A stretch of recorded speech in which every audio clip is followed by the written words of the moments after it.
जो भी मानव शरीर में कर्म करते करते करते करते जो इन सभी चीज़ों को धारण करता है वो अपनी जिंदगी में जीवन को आनंदित कर लेता है।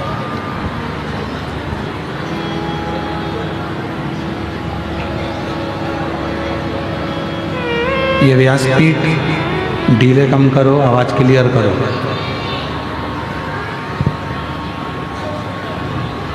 ये व्यासपीठ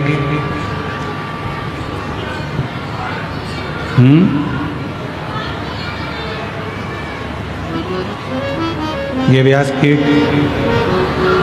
स्पीकर बढ़ाओ, स्पीकर थोड़ा सा, स्पीकरों की आवाज बढ़ाइए।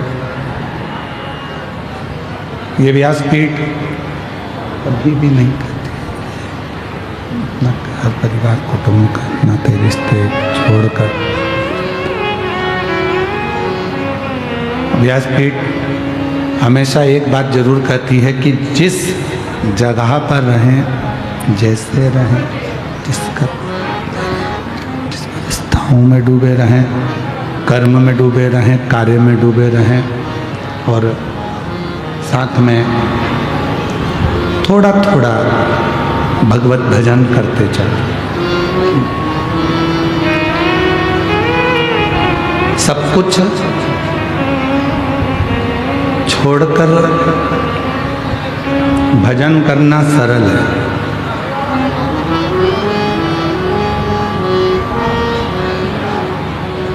घर परिवार छोड़ दिया,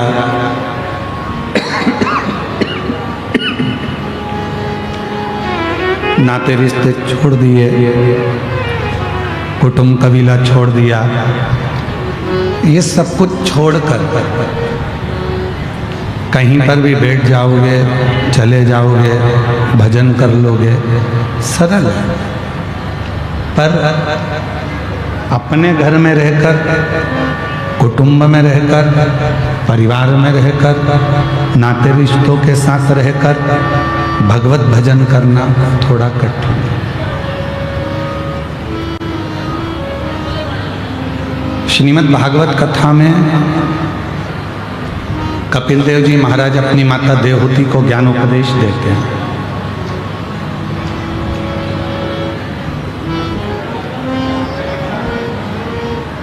और माँ देवहूति से कहते हैं, माँ दुनिया के लोग कहते हैं कि बुढ़ापा बुरा होता है, बुढ़ापा बेकार होता है, बुढ़ापा ठीक नहीं होता। बुढ़ापा श्रेष्ठ नहीं, पर श्री कपिल देव जी महाराज अपनी माता से कहते हैं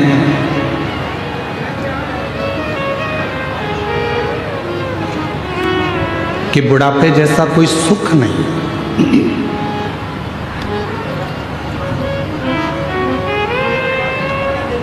दुनिया के लोगों को बुढ़ापा बुरा लगता है, दुनिया के लोगों को बुढ़ापा अच्छा नहीं लगता। पर श्रीमद् भागवत में कपिल देव जी महाराज अपनी माता देवहूति से कहते हैं कि बुढ़ापा श्रेष्ठ है। पर वो बुढ़ापा कब श्रेष्ठ है, उस बुढ़ापे की श्रेष्ठता कब रहेगी?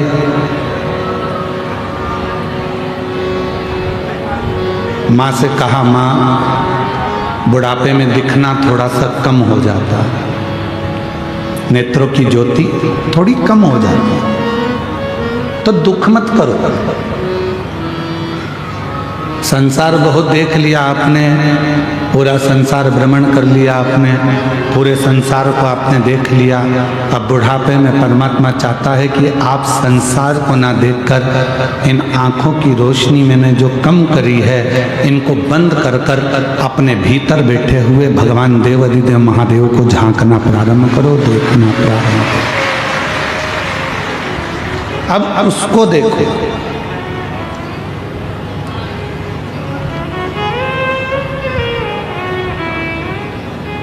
फिर देवहूति माता ने कहा कि बुढ़ापे में श्रवण शक्ति कमजोर हो जाती है, सुनाई कम देता है, सुन नहीं पाते हैं। माँ देहूती से कपिल देव जी महाराज कहते हैं, माँ अगर बुढ़ापे में कम सुनाई दे तो भगवान को धन्यवाद देना कि अब हमें लोगों की नहीं सुनना है, अब अपने मन की सुनना है और परमात्मा को सुनना है।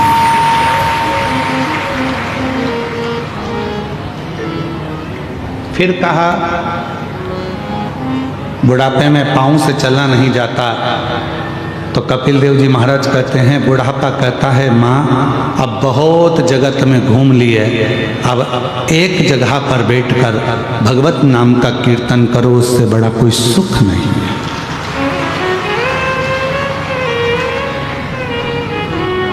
फिर कहा, बुढ़ापे में हाथ थोड़ा थोड़ा कांपने लगता है, थर थर थर थर हाथ कांपने लगता है, थोड़ा थोड़ा कांपने लगता है, थोड़ा थोड़ा हाथ धूजने लगता है, कांपने लगता है, तो इन हाथों से कोई काम नहीं बनता। कपिल देव जी महाराज ने माँ देवती से कहा, माँ चिंता ना करिए, शंभो शंभो शंभो शंभो शंभो शंभो शंभो शंभो। माँ यदि थोड़ा बहुत हाथ कांपने भी लगे तो परमात्मा चाहता है तू माला करे, मन का एक जपे और वो तेरे हाथ धूजने से मन का 2 खसक जाए तो भी राम उसको स्वीकार कर लेता है, शिव उसको स्वीकार कर लेता है। अब बुढ़ापे जैसा सुख कहाँ?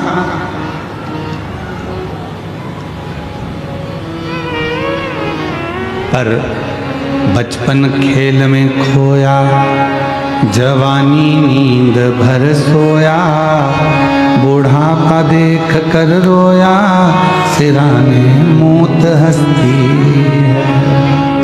बचपन खेल में खोया, जवानी नींद भर सोया, बुढ़ापा देख कर रोया, सिराने मौत हंसती है। बुढ़ापे में व्यक्ति मृत्यु को देखकर ऐसा सोचता है कि मेरा पूरा समय निकल गया, मेरा पूरा जीवन निकल गया, अब ना जाने शरीर का क्या होगा, ये शरीर श्रेष्ठ होगा कि नहीं होगा, इस शरीर से भजन होगा कि नहीं होगा, इस शरीर से भगवत स्मरण होगा कि नहीं होगा।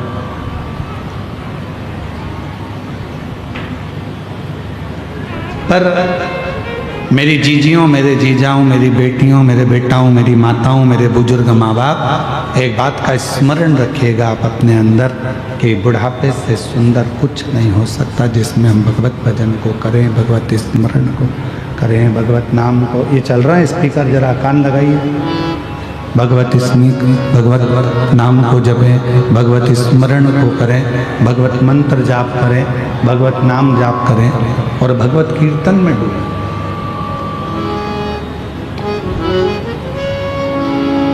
आप लोगों को मालूम होगा, आप लोग सब बहुत वन क्षेत्र में रहते हैं, पूरा जंगल क्षेत्र है बस्तर का, और इस वन क्षेत्र में ज़्यादा मात्रा में आम भी मिल जाता है, और एक फल वन क्षेत्र में ज़्यादा मिलता है जिसको बेर कहते हैं। अब हमारे उधर तो इसको बेर कहते हैं, तुम्हारे इधर बेर कहते हैं, बोर कहते हैं, क्या कहते हैं? जम के बोलो। बेर कहते हैं। आता है इधर? बोलो तो जम के। आता? 2 देव ऐसे हैं जिनको बेर अति प्रिय है।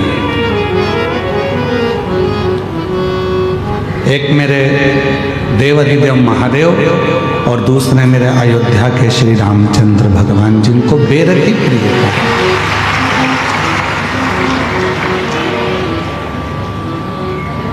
और इतनी प्रियता बेर की है मेरे राम जी को, इतनी प्रियता मेरे भगवान देवाधिदेव महादेव को है।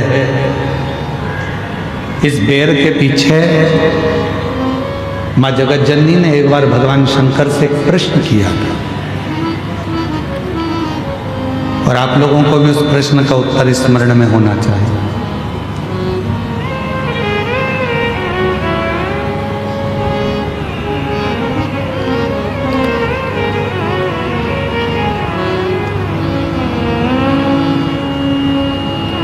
जगत जननी मां अम्बा जगदम्बा एक बार भगवान शंकर जी के साथ में भ्रमण करती हुई महाकाल वन में पहुंच गई।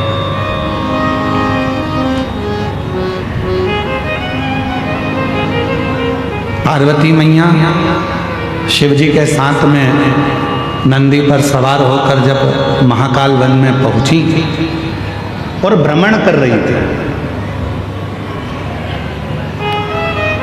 भ्रमण करते करते मां पार्वती जी का साड़ी का थोड़ा सा भाग बेर की झाड़ी में उलझ गया।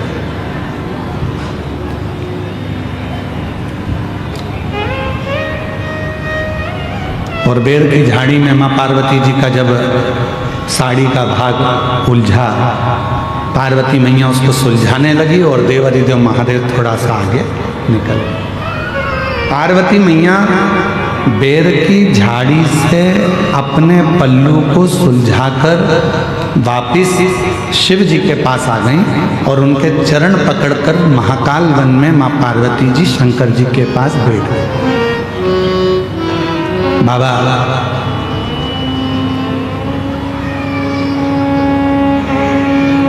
ये बेर की झाड़ी इतनी उलझी हुई है, ये बेर की झाड़ी इतनी उलझन उत्पन्न करती है, इतनी उलझी हुई है, इतने कांटे लगे हुए हैं, इतनी उलझन बनी हुई है, और फिर भी आपको बेर इतना प्रिय क्यों है?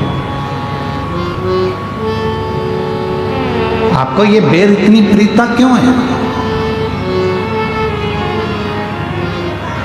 आपको इस बेर की इतनी प्रियता क्यों?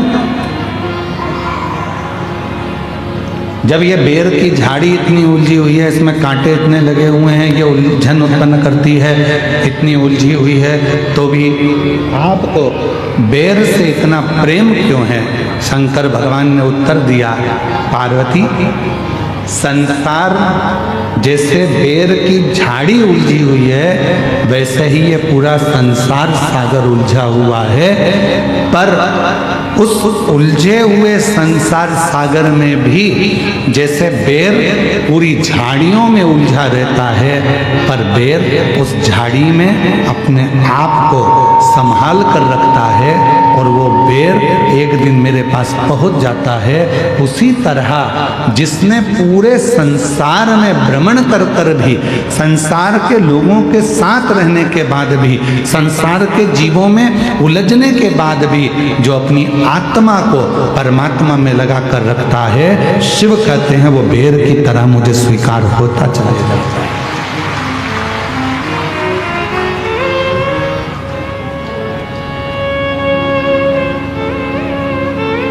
आप सब तो छत्तीसगढ़ के रहनिवासी हो, राम जी के नाना जी के घर से हो, तो आप लोगों को तो मालूम होगा माँ शबरी अम्बा के दरवाजे पर जब भगवान श्री राम पहुँचे थे तो माँ शबरी अम्बा ने राम जी को क्या खाने को दिया था?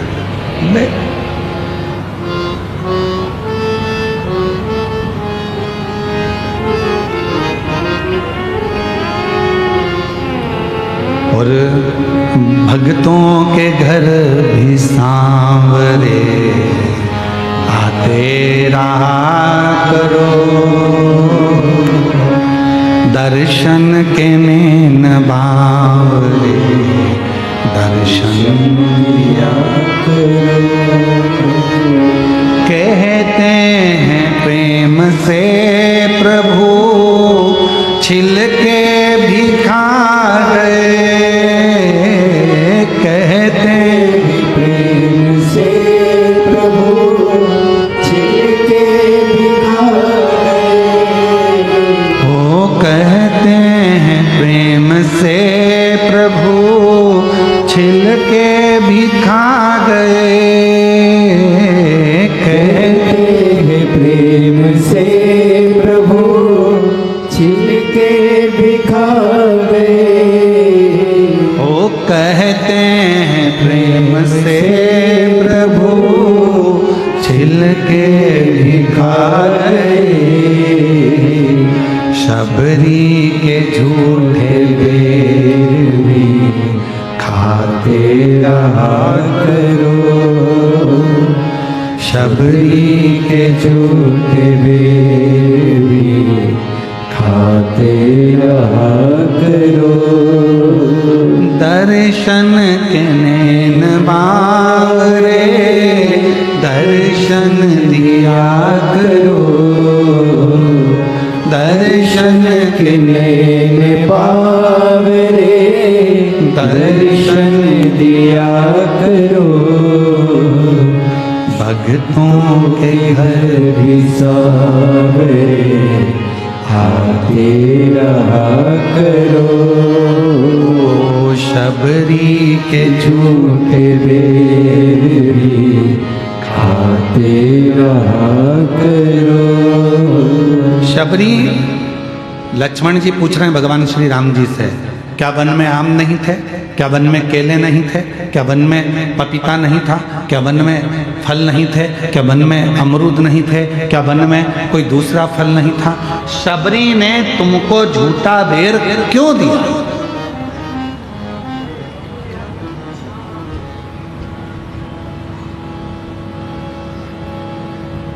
क्या वन में कोई दूसरा फल नहीं था? वन में तो केले भी मिल जाते, अमरूद भी मिल जाते, आम भी मिल जाते, दुनिया के सारे फल मिल जाते, फिर शबरी बेर क्यों दे रही है तुमको? लक्ष्मण जी को थोड़ा सा गुस्सा आया, उन्होंने कहा ये मुझे ठीक नहीं लगा कि सारे फल छोड़कर शबरी तुमको बेर दे रही है।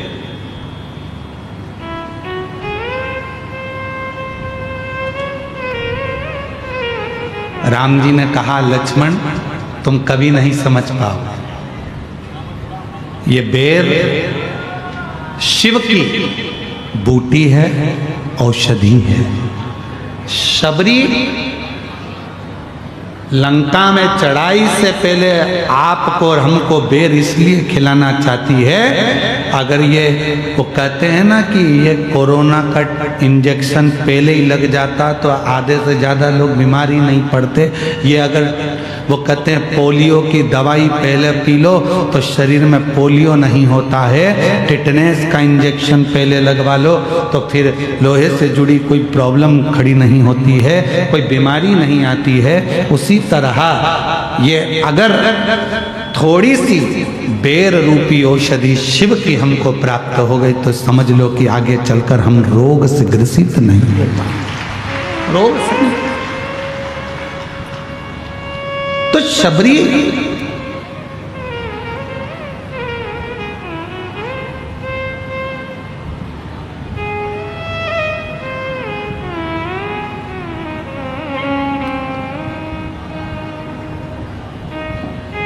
आप सबको मालूम होगा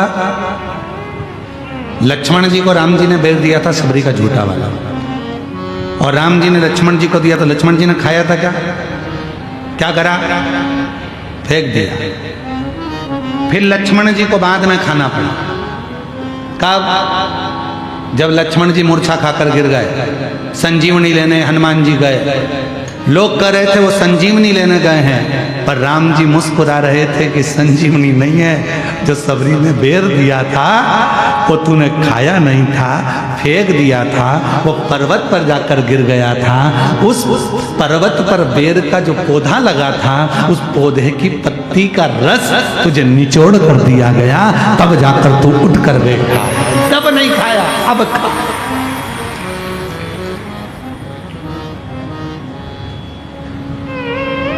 तो तब ग्रहण नहीं कर पाया, अब ग्रहण कर। तो लक्ष्मण जी कह रहे हैं प्रभु ये बेर ही क्यों दिया? केला दे देती, फल दे देती, आम दे देती, पपीता दे देती, सेब दे देती, अंगूर दे देती, कुछ भी दे देती, पर ये क्यों दिया बेर? तब राम जी ने कहा ये शंकर की बूटी है और ये बूटी कोई साधारण नहीं होती। आज भी हमारे शास्त्र कहते हैं महाराज, अगर शिवरात्रि के दिन शंकर भगवान पर बेर समर्पित कर कर यदि उस बेर को खाया जाता है तो दमे जैसी बीमारी भी ठीक हो जाती है, श्वास से जुड़ी हुई तकलीफें भी ठीक हो जाती है।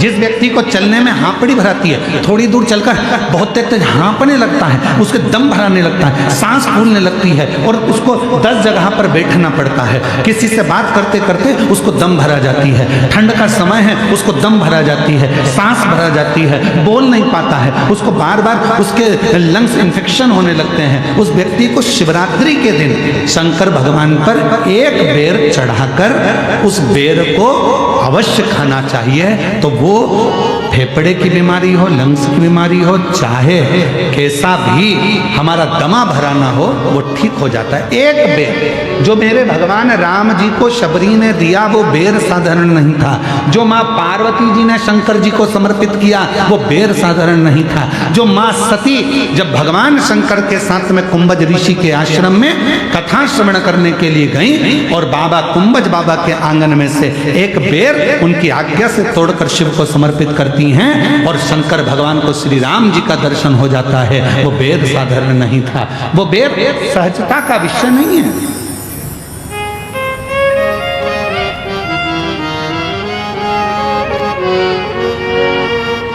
वो बेर साधारण नहीं है जिस बेर के पौधे के नीचे तुलसी बाबा को श्री हनुमान जी महाराज के साक्षीकरण हो जाता है, जिस बेर की झाड़ी में भगवान राम के हनुमान जी का दर्शन हो जाता है, वो बेर साधारण नहीं। और शबरी के झूठे बेर खाते रहा करो, दर्शन दर्शन दिया करो। तो कभी कभी तो हमको लगता है कि शंकर भगवान, कभी कभी हमको लगता है भगवान श्री राम जी और मेरे भोलेनाथ जी, ये दोनों आदिवासी और वनवासियों से इतना प्यार करते हैं कि इनके बिना एक मिनट नहीं रह पाते, इसलिए इनका बेर उनको अति प्रिय लगता है, इसलिए उनको बेर की प्रियता है।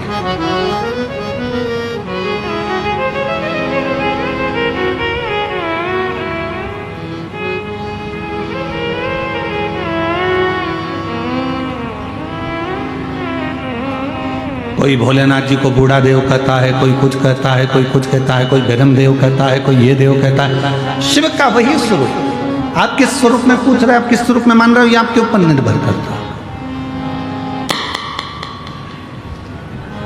भगवान शंकर का वही स्वरूप, आप किस रूप में पूछ रहे हो ये आपके ऊपर निर्भर करता है।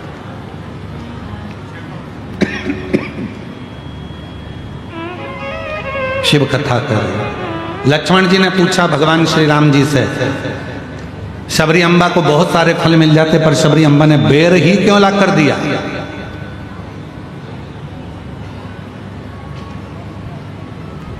बेर ही क्यों ला कर दिया?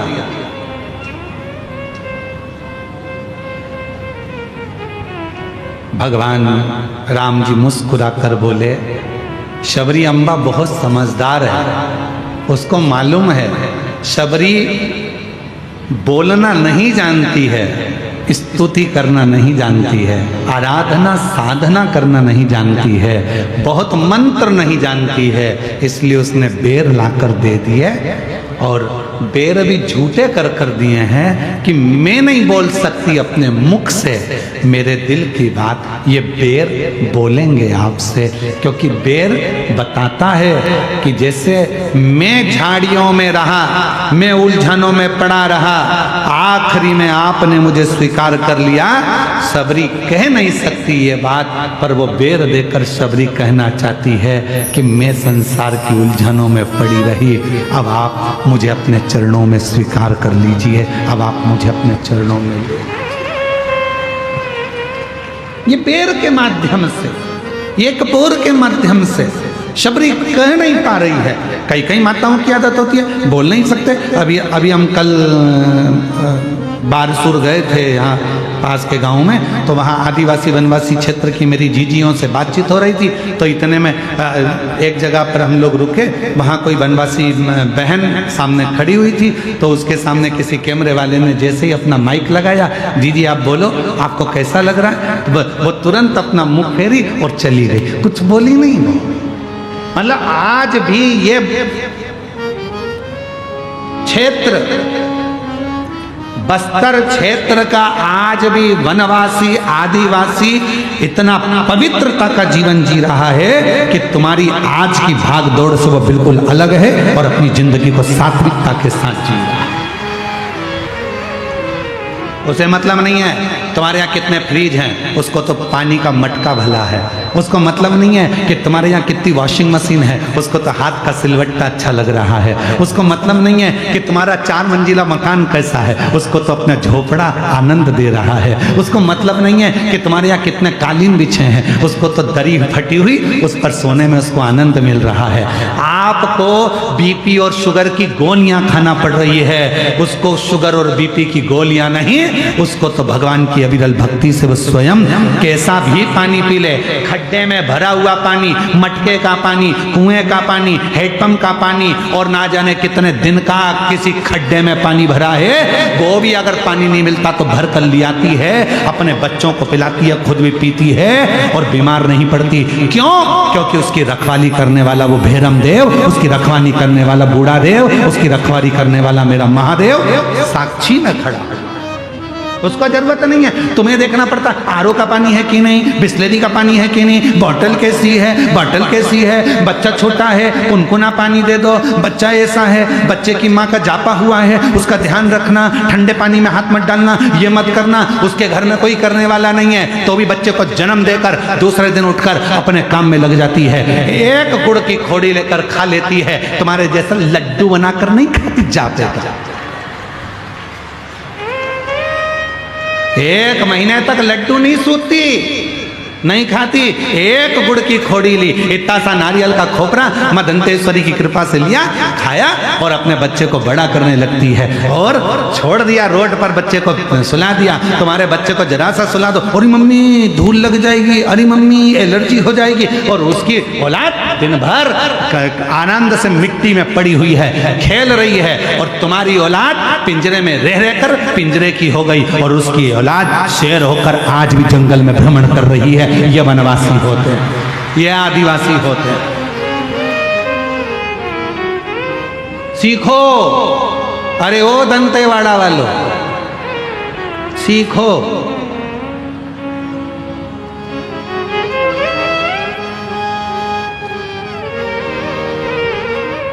किसके सहारे जीना है? जंगल में पड़े हैं, तुम्हारे घर में जरा सा काकरोच आ जाए तो तुम ऊपर नीचे, एक छुपकली दिख जाए तो यहाँ वहाँ हो जाओ। उसके घर में रोज के सांप बिच्छू घुस जाते हैं, तो भी वो किसके भरोसे जी रही? हम तो बाबा के भरोसे चलते, वो अपने बाबा के भरोसे जी रही है। उस परमात्मा ने अगर पृथ्वी पर भेजा है, उस परमात्मा ने हमको जन्म दिया है, तो वो संभाल ले, उसको टेंशन नहीं है। वो टेंशन में नहीं, वो मेंशन में जीती है, अपनी जिंदगी को अलमस्त होकर जीती है।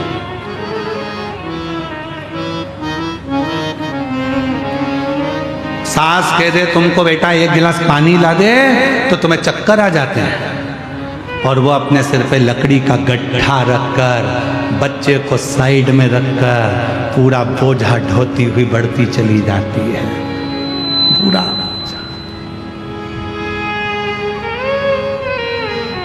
और एक हमसे हमारा घर नहीं संभल रहा। क्या मस्त की जिंदगी है जी। मेरे वनवासी आदिवासी क्षेत्र के जितने मेरे बहन भाई हैं, उन सभी को पवित्र चरणों को नमन करता हूं कि आप अपने संस्कारों को नहीं भूले हो, और आप अपनी भारत माता की सभ्यता को नहीं भूले हो, आप अपने सनातन को नहीं भूले हो। बस इनको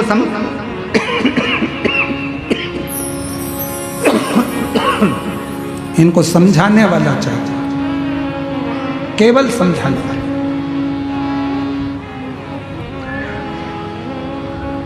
दूसरे धर्म के लोग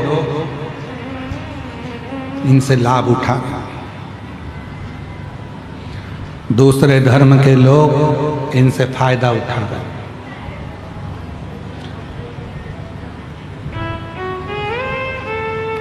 क्यों उठा रहे हैं?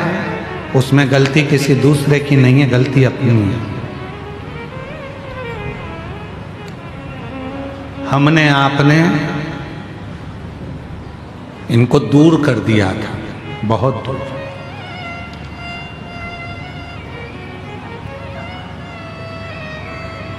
आज लोग कहते हैं हम घर वापसी करा रहे हैं। आज लोग कह रहे हैं हम घर वापसी करा रहे हैं। हम उनसे पूछना चाहते हैं ये गए क्यों थे? पहले उस बात को सामने लाओ, अपने आप को सुधारो, घर वापसी कराओ, मना नहीं है, पर आगे से याद रखना, इनको अपना बना कर रखना कि फिर वापस इनको घर वापसी की जरूरत ना पड़ जाए। इनको उतना प्रेम, उतनी वात्सल्यता, उतनी करुणता दीजिए, उतनी करुणता।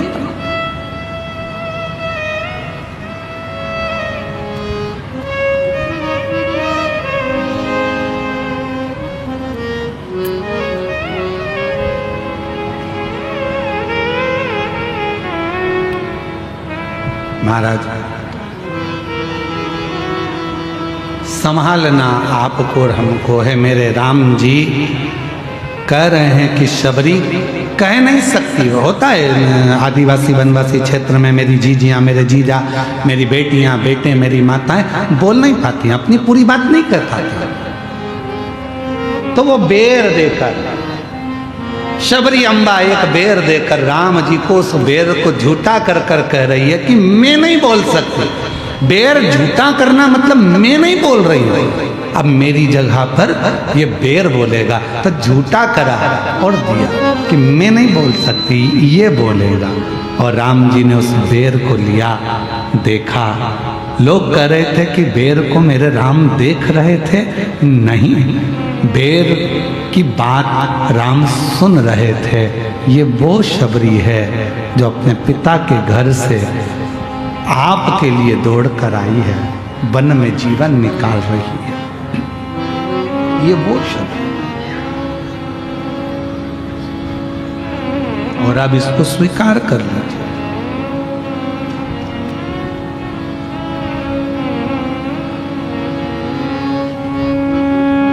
वर्णन कर रही है शिव महापुराण की कथा, वर्णन करती है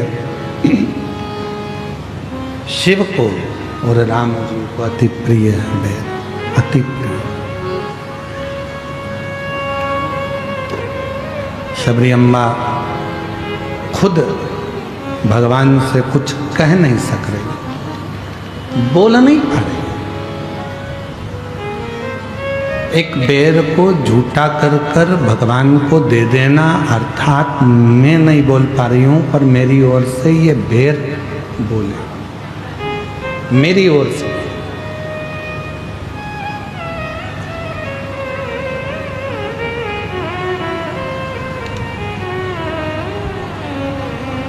हम नहीं बोल सकते, पर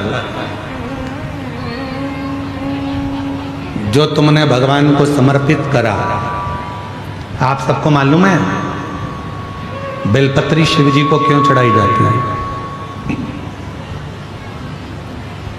जम के बोलो जरा, भगवान को प्रिय है क्या इसलिए बेलपत्र चढ़ाते हो? भगवान की अति प्रिय है क्या इसलिए शिव जी को बेलपत्र चढ़ाते हो? ये बात आज तक किसी कथा में नहीं निकली, पर आज बस्तर की इस मां दंतेश्वरी की कृपा से,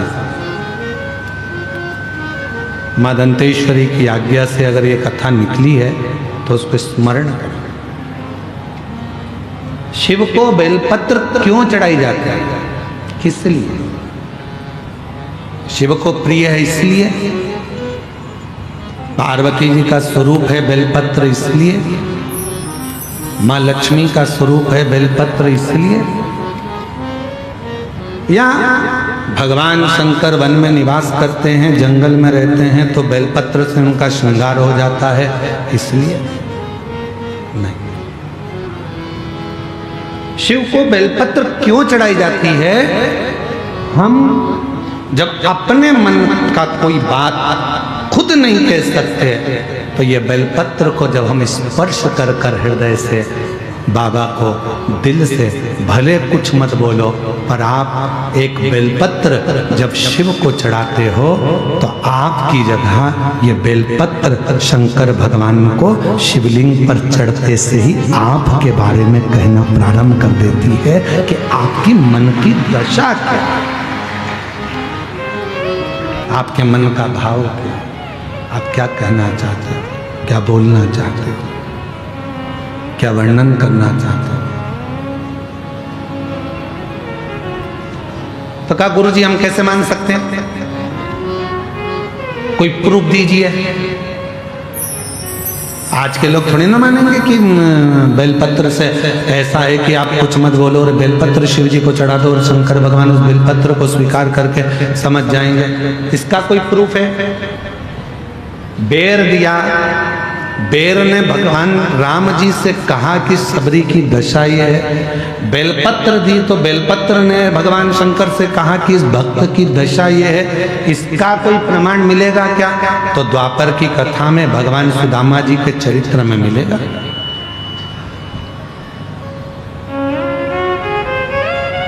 कितने लोग हैं जिन्होंने श्रीमद् भागवत सुनी है? जरा हाथ उठाओ तो जरा।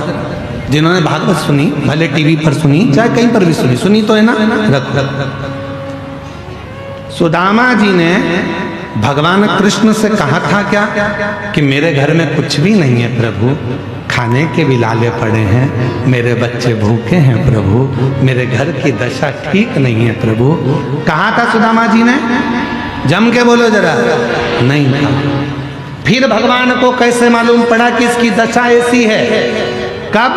जब सुदामा जी की पत्नी सुशीला पड़ोसी के घर से चावल मांग कर लाई, तंदूल लेकर आई। वो तंदूल को अपने साड़ी के पल्लू में फाड़ कर उसमें रख कर जब पति को बांध कर दे दिया गया और वो लेकर गया पति, और पति ने जब तंदूल को निकाला, उस तंदूल के दाने को देख रहे थे और तंदूल फांकने के बाद जो साड़ी का पल्लू था उस पल्लू को देखा तो भगवान ने दशा जान ली कि सुदामा के घर की दशा क्या है। उस तरह से समझ में आता है। एक बेलपत्र जब हम शिव को देते हैं, बाबा हमारे घर की दशा जान जाता है, हमारे मन का भाव पहचान जाता है और बाबा हमारी झोली भर देना चालू कर देता है। दशा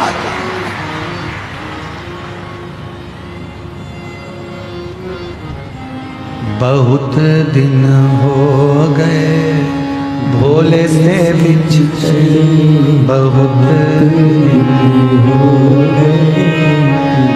हो गए नहीं हो गए, बहुत दिन हो भोले से बिछड़े, बहुत समय हो गया, बहुत बिछड़े।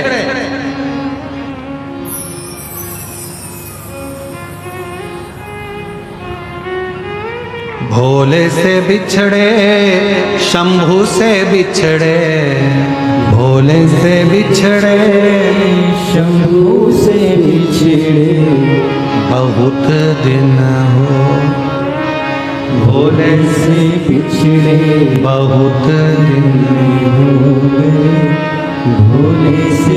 बहुत दिन। हम अपने अपने भीतर की बात कैसे परमात्मा से करें? हम कैसे भगवान को अपने मन का भाव कर दें? हमें ना स्तुति आती है, ना मंत्र आता है, ना साधना आती है, ना तंत्र आता है।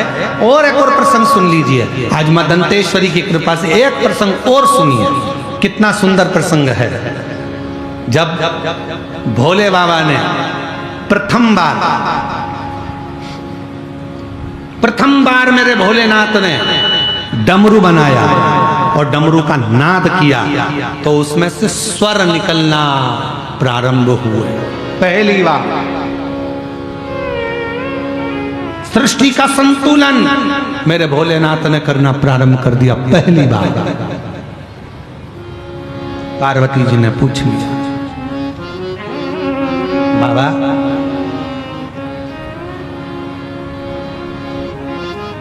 आपने ये डमरू बनाया पृथ्वी का संतुलन करने के लिए, और इसको आपने पृथ्वी का संतुलन करने के लिए रखा,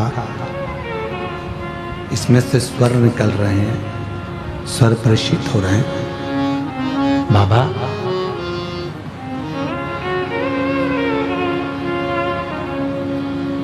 आप कैसे दुनिया के शब्द को श्रवण कर लोगे, कैसे दुनिया के शब्द को स्वीकार कर लोगे?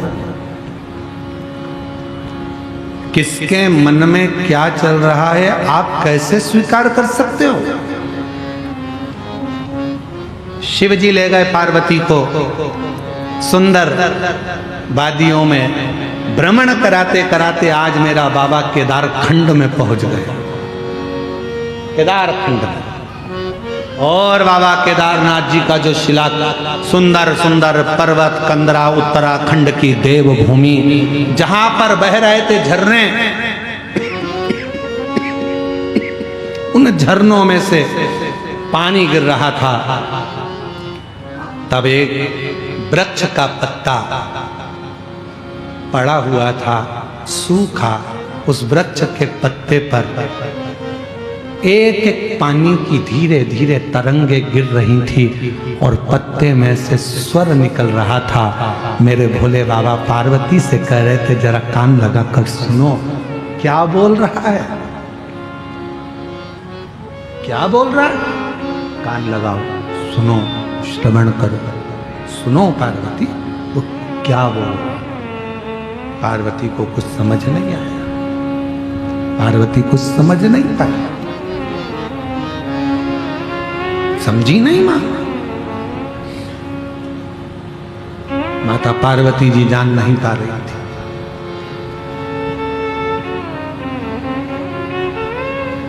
एक एक स्वर पानी की बूंद बता रही थी।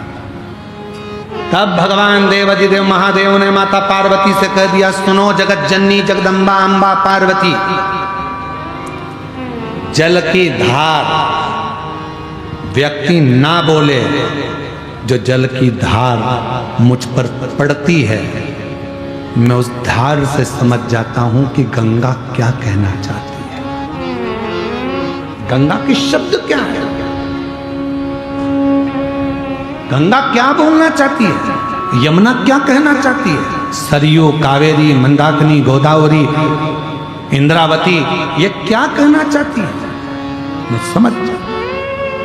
मेरी जीजियों, मेरे जीजाओं, मेरी बेटियों, मेरे बेटाओं, मेरी माताओं, मेरे बुजुर्ग माता पिता ध्यान रखें इस चीज के लिए, स्मरण में रहे, आप लोगों के ध्यान में रहे। शंभो शंभो शंभो शंभो शंभो। थोड़ा ध्यान रखें इस बात का कि मेरे भोले बाबा को जब आप एक लोटा जल समर्पित करते हो और धीरे धीरे जब वो जल की धार मेरे देव अधिदेव महादेव पर चढ़ना प्रारंभ होती है, तुम कुछ कहो ना कहो, पर तुम्हारे घर से आया हुआ पानी जब शिव जी पे चढ़ता है तो वो जल की धार शंकर जी से तुम्हारे मन की और तुम्हारे घर की पूरी बात कह देती है और शिव करुणा करना प्रारंभ कर देते हैं, शिव दया करना प्रारंभ कर। मेरे भोले बाबा को सांप ही भावे, मेरे भोले बाबा को बोलो बोलो, मेरे भोले बाबा को गंगा ही भावे, मेरे भोले बाबा को गंगा ही भावे।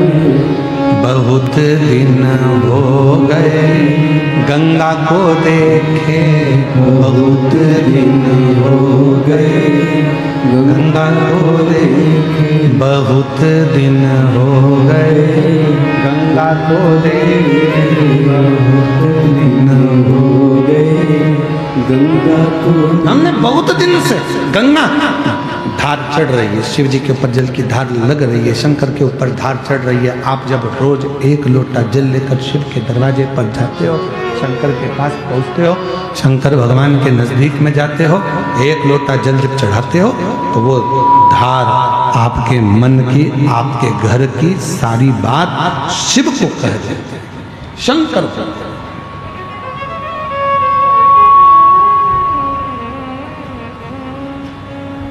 समझ में आया है? बेलपत्री शिव जी को क्यों चढ़ाई जाती है? जम के बोलो जरा। हम अपनी बात बाबा से नहीं कर सकते तो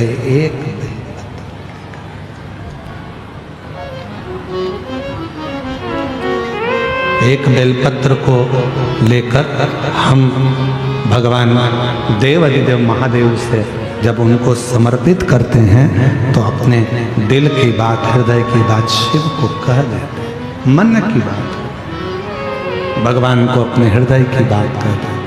एक बेलपत्र बहुत, एक लोटा जल, बोलो बोलो जम के, सारी समस्या का हल। कौन कौन जाता है मंदिर शंकर को चढ़ाने? हाथ उठाओ जरा जल्दी से सब, बहुत जोरदार। घर जाके नजर उतरवा लेना, नजर ना लगे आप लोगों को, बहुत जरूरी है। जाया करो और अकेले मत जाओ, अपनी अड़ोसन पड़ोसन पीछे वाली धड़ोसन सब तो लेकर जाओ। चल तू भी चल, पानी चढ़ा, शिव जी को एक लोटा जल चढ़ा।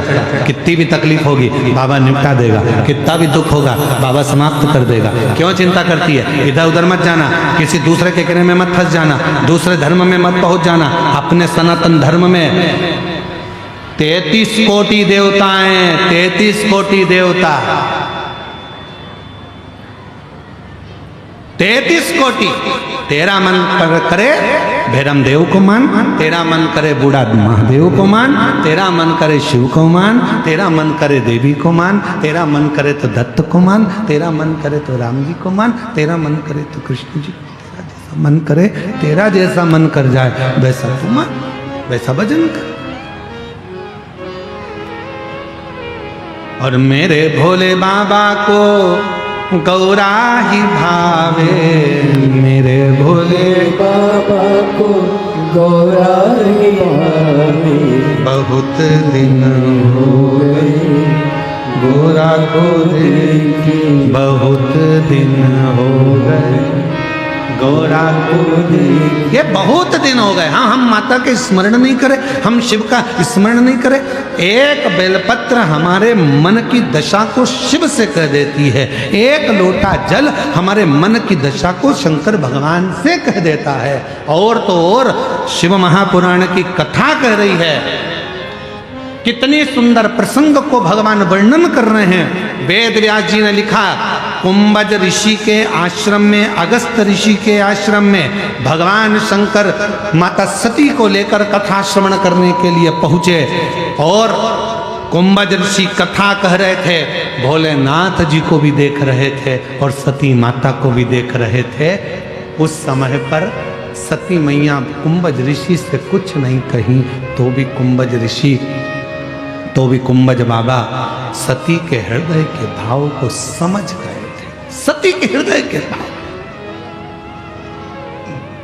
माता सती के मन के भाव को समझ गए।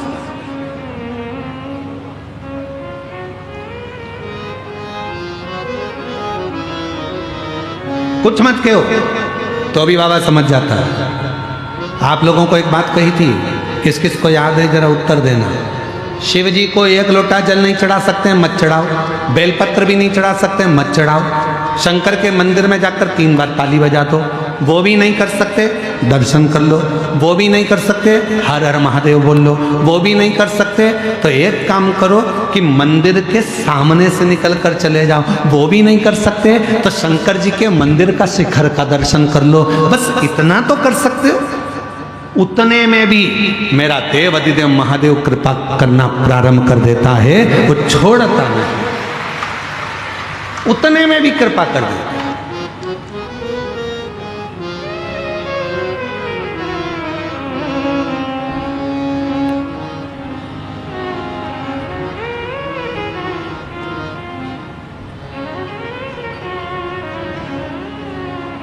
बस उसका स्मरण कर लिया और वो कृपा करना प्रारंभ कर दिया। कृपा, कितनी सुंदर कथा है, थोड़ा ध्यान लगाकर सुनिएगा।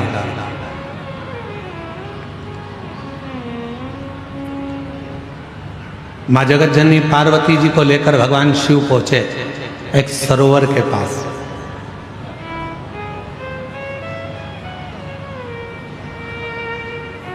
पार्वती जी हाथ जोड़कर बोलने लगी कि मुझे तुम्हारा पाशुपत्य अस्त्र नहीं चाहिए, मुझे तुम्हारा पाशुपत्य अस्त्र नहीं चाहिए,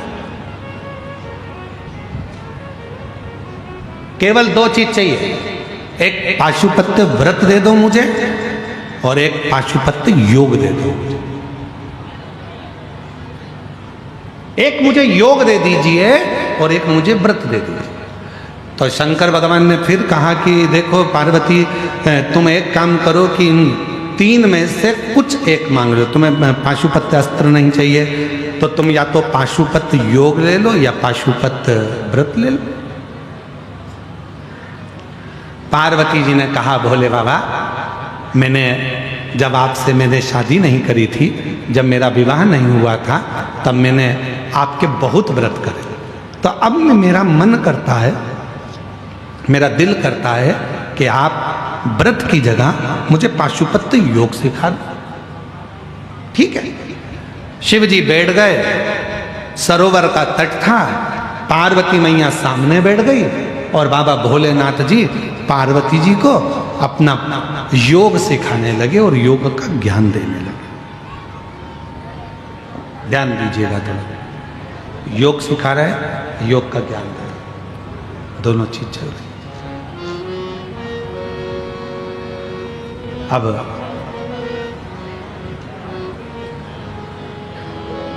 थोड़ी देर तक तो पार्वती जी का मन लगा और योग करते करते करते करते पार्वती का ध्यान हटकर सीधे काशी पहुंच गए। जैसे कई माताएं ऐसी बैठी हैं जिनका मन कथा सुनते सुनते घर पहुंच जाता है। फ्रिज में दूध रख के आई थी, बहू पूरी की चाय बना के नी पी जाए। बच्चे आते होंगे स्कूल से, बहू ना जाने उनके कपड़े वगैरह देगी कि नहीं देगी, मैंने वहां रख कर आ गई थी। कईयों को टेंशन लगा रहता है, मैं यहाँ आ गई, मेरी पड़ोसन मेरी बुराई मेरी बहू से तो नहीं कर रही होगी। टेंशन, चिंता। बेटी कहाँ है? कथा में। दिल कहाँ है? घर। कहीं पे निगाहें, कहीं पे निशाना। इसलिए दंतेवाड़ा आओ तो संभल के जाना, समझ के, ये बड़ा सावधानी का है। यहाँ बहुत ध्यान रखना पड़ता है। दंतेवाड़ा में आने के बाद में बहुत सावधानी की जरूरत है। कहीं पे निगाहें, कहीं पे निशाना, बहुत सावधानी से दंतेवाड़ा आना। और यहाँ फंस गए तो दूसरी बार फिर नहीं जाना, बहुत मुश्किल। एक बार आ गए और तुम्हारा दिल अगर बस्तर में लग गया तो फिर कहीं नहीं जा सकते, आप यहीं के हो, फिर आप यहीं, दिल लग गया।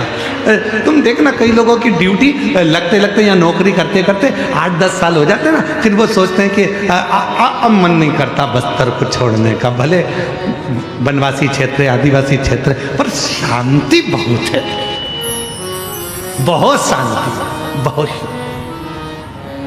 शांति मन की, पड़ोस वाली नहीं, बहुत शांति मन, बहुत शांति, हृदय शांत है। यहाँ व्यर्थ का कुछ फालतू की चीजें नहीं है। यहाँ तो केवल सीधे साधे लोग हैं, अलमस्त रहते हैं, अपनी छोटी मोटी व्यापार कर लेते हैं, छोटा मोटा दुकान कर लेते हैं, छोटा मोटा काम करके अपनी गुजारा कर लेते हैं और बड़े प्रेम से अपनी आनंद के साथ। सब दूर किलो से सामान मिलता है।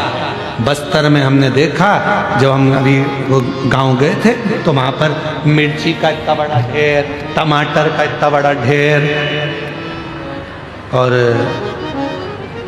मूली का इतना बड़ा ढेर, हरे धने का इतना बड़ा ढेर। जब हम बहुत छोटे थे तब हम ऐसा देखते थे, जब गांव के लोग बेचने आते थे तो ऐसे ढेर लगा लगा के, ढेरी 5 रुपए की ढेरी, 5 रुपए की ढेरी, 5 रुपए की ढेरी, ये पहले चलती थी। पर आज भी हमारे बस्तर में आज भी ढेर से ही बिकता है, आज भी ढेर से ढेर ही लगी ढेर।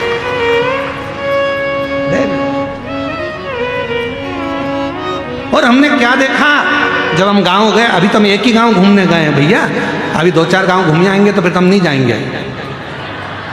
अभी तो हम एक ही गांव घूमने गए, फिर हमने देखा थोड़ी देर, तो हमने क्या देखा कि एक गांव का व्यक्ति ये सब फेटा बंधा हुआ था, इतनी इतनी धोती उसकी चढ़ी हुई थी टाबिल जैसी, और यहाँ कुछ बंधा हुआ था, और वो ऐसा अपने कहीं क्या बांध के ऐसा लेके आया था। हम खड़े खड़े देख रहे थे, ढेरी वाले के पास आया, उसने ढेरी वाले की वहाँ पर ढेरी में ऐसा डाल दिया, और उसको पैसे भी देने की ज़रूरत नहीं पड़ी। उसने मूली उठा के रख दी, टमाटर रख दिया, हरी मिर्ची रख दी, और वो लेकर चले गया।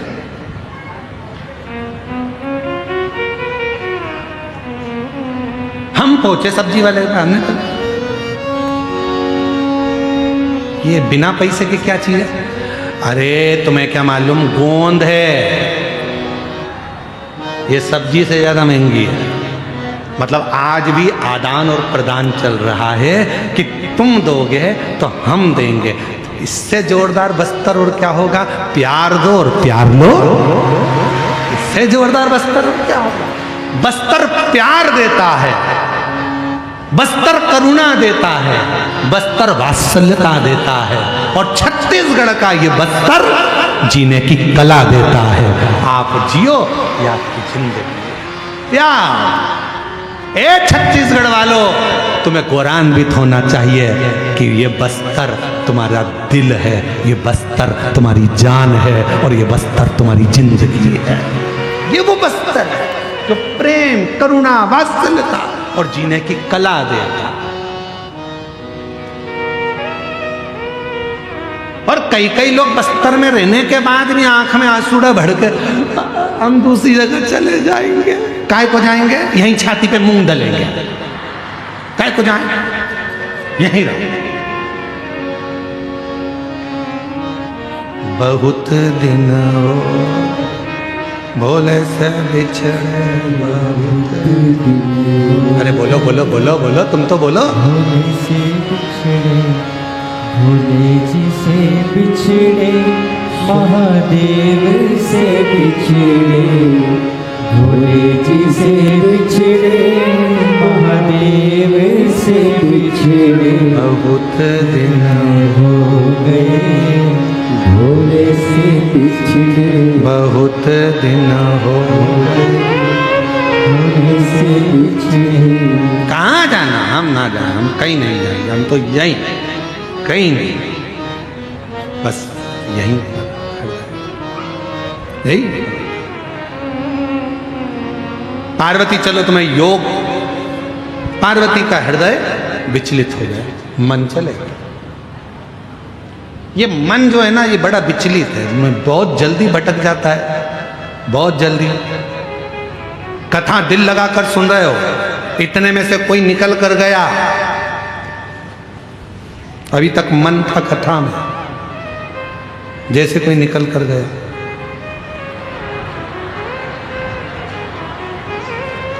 और खुद तो विचलित हुई, पड़ोसन को भी, उसको भी कोई मार के करेगा, क्या हुआ? कौन गया? इतने में तो पड़ोसन बहुत समझदार थी, उसने वो ठूस समझ, बेटी कथा सुन, चल चल। बहुत दिन हो भोले से बिछड़े, मन लगा। ये मन बड़ा चंचल है, कैसे तुझे समझाऊं, जितना इसे समझाऊं उतना ही मचलता है।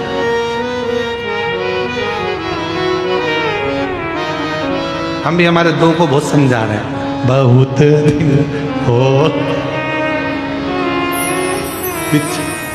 बहुत भोले से समझना कठिन। छत्तीसगढ़िया सबले बढ़िया, जय जोहार। अब मन पार्वती जी का लग नहीं रहा, ये मन बड़ा विचलित है, लगता बड़ा मुश्किल से, बहुत मुश्किल से मन लगता। इसको लगाने का प्रयास करो तो भी नहीं लगता।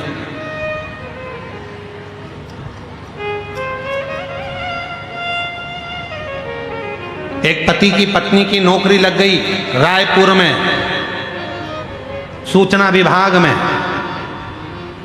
उसका नाम था विनीता, और एक और पति की पत्नी थी, उसका नाम भी था विनीता। इसकी नौकरी लगी।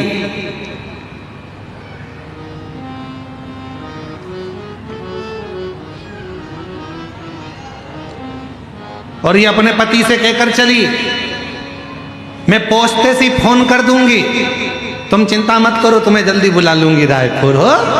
पति से कहा, और इस पति की पत्नी विनीता निपट गई। वो उसका अंतिम संस्कार करके आ रहा था। पत्नी रायपुर वाली ने अपने पति को फोन लगाया था, वो फोन गलत जगह चले गया। जो अपनी विनीता का अंतिम संस्कार करके आ रहा था उसको लग गया। वो भी विनीता, वो भी विनीता। इतने में वो रायपुर वाली विनीता ने अपने पति से कहा, इस पति को तो नहीं लगा, पर उस पति को लग गया जो विनीता का अंतिम संस्कार करके आ रहा था। उससे बोलती है, मैं आराम से पहुंच गई हूं, 8 दिन में तुम्हें भी बुला लूंगी।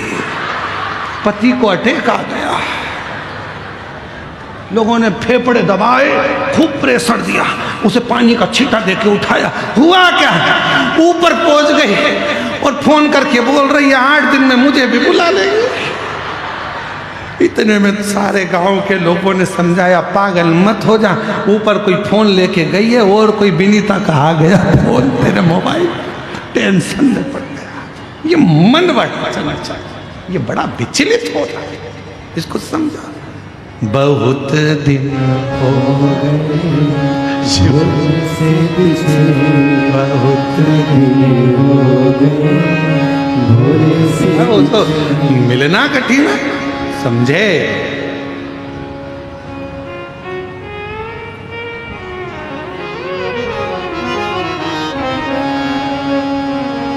महाराज, हे पार्वती, शिवजी योग सिखा रहे हैं। मेरे बाबा महायोगी हैं, दुनिया में शिव जैसा कोई योगी नहीं हुआ। शिव योग सिखा, और मां पार्वती योग सीख रही, पर ध्यान भटक गया।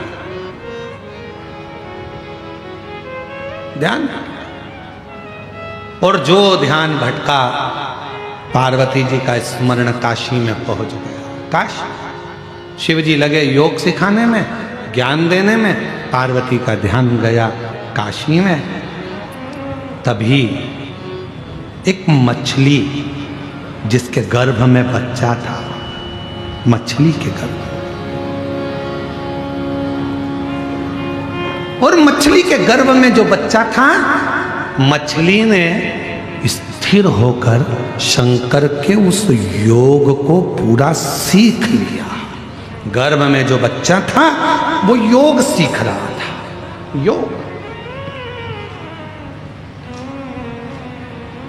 योग का ज्ञान हो गया। मछली स्थिर रहकर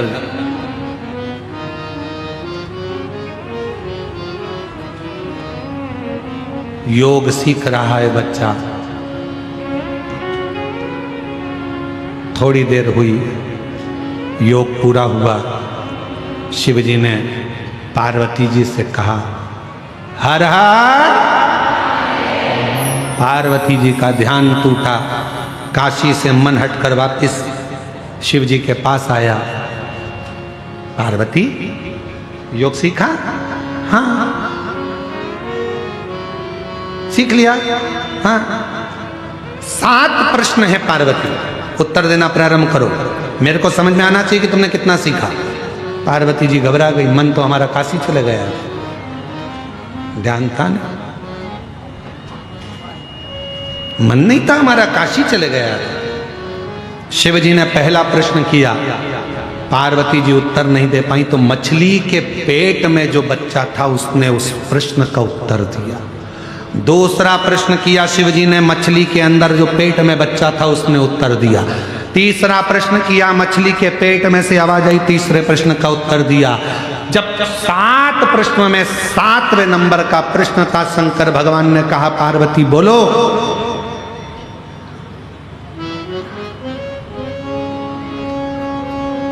जन्म मृत्यु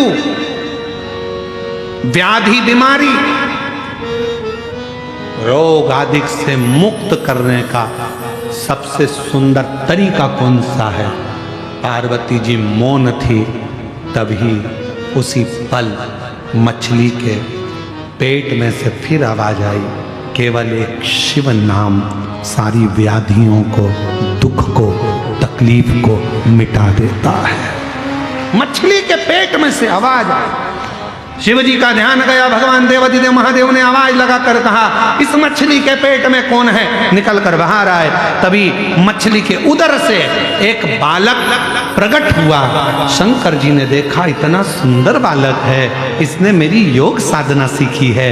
जा, आज मैं तुझे ज्ञान उपदेश देता हूं, और ज्ञान उपदेश देने पर तुम मछली से पैदा हुआ, इसलिए तेरा नाम गुरु मच्छिंद्र नाथ होगा। बोल गुरु मच्छिंद्र नाथ भगवान की। तेरा नाम गुरु मच्छिंद्र नाथ होगा।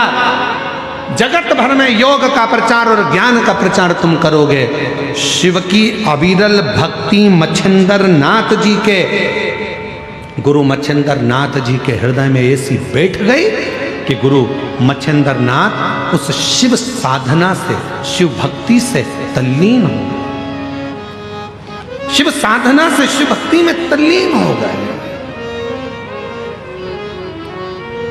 और बहुत दिन हो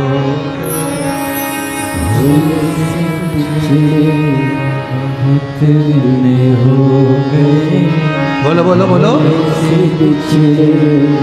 भोले से बिछड़े महादेव से बिछड़े, भोले से बिछड़े महादेव से बिछड़े, बहुत दिन हो गए, भोले से बिछड़े, बहुत दिन हो गए, भोले से बिछड़े। उपदेश शिव दे, शिव दे रहे हैं उपदेश।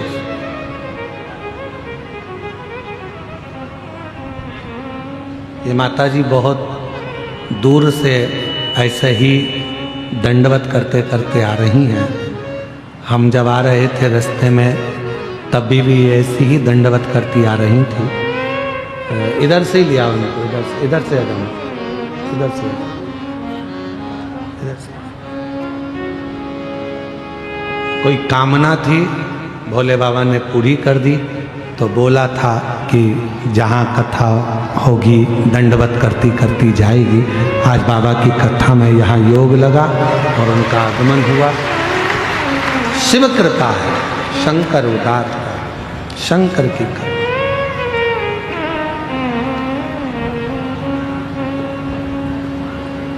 और मेरे भोले बाबा को चंदा ही भावे, मेरे भोले बाबा को चंदा ही भावे, मेरे भोले बाबा को चंदा ही भावे, मेरे भोले बाबा को चंदा ही भावे।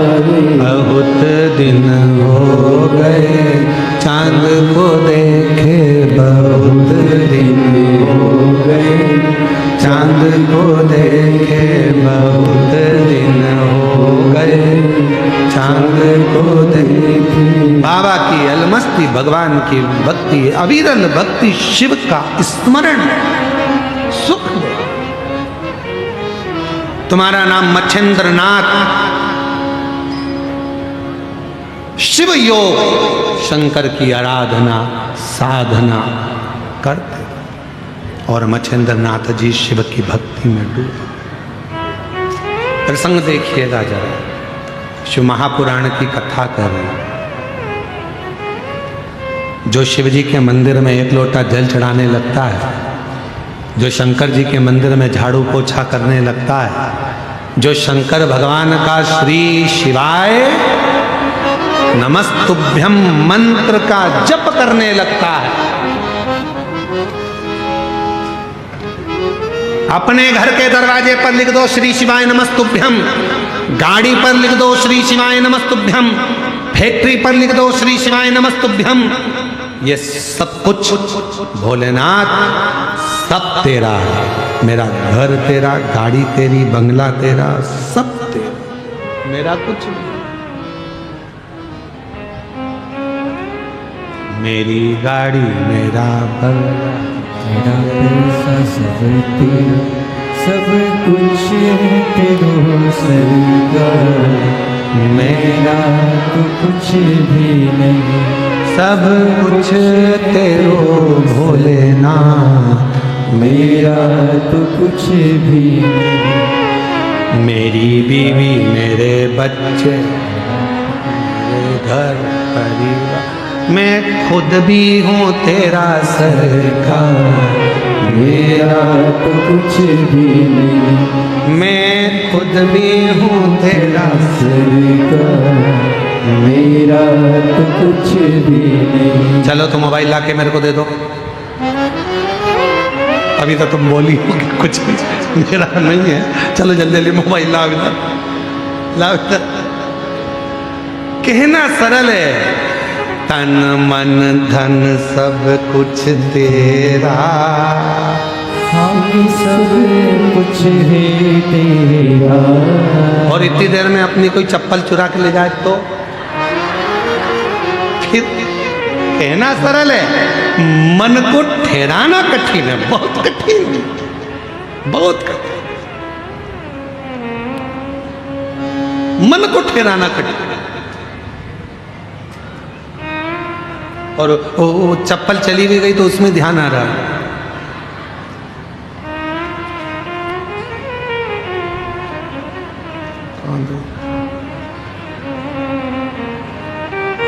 अब लोग तो आरती गा रहे हैं, मात पिता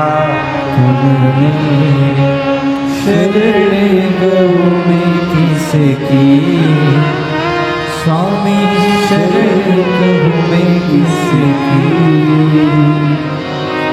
कहाँ लोग आरती गाने में लगे और तुम्हारा ध्यान वहां लगा हुआ है, मन लगी नहीं रहा, चित्त लगी नहीं रहा।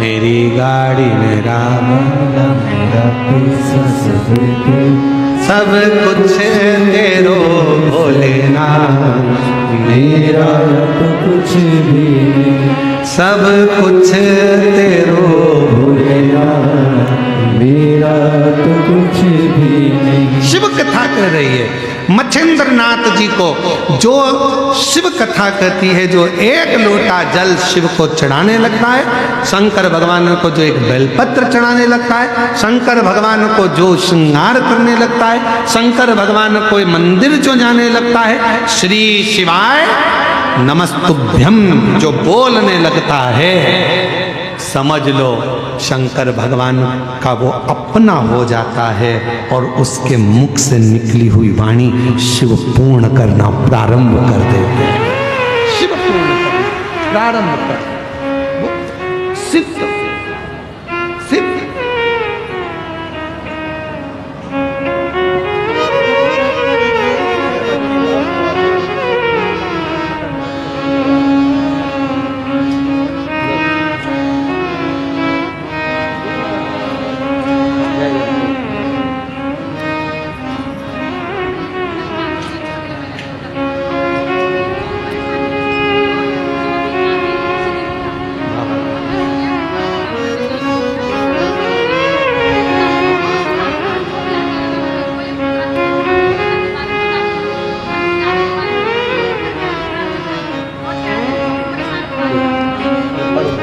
श्री शिवाय नमस्ते।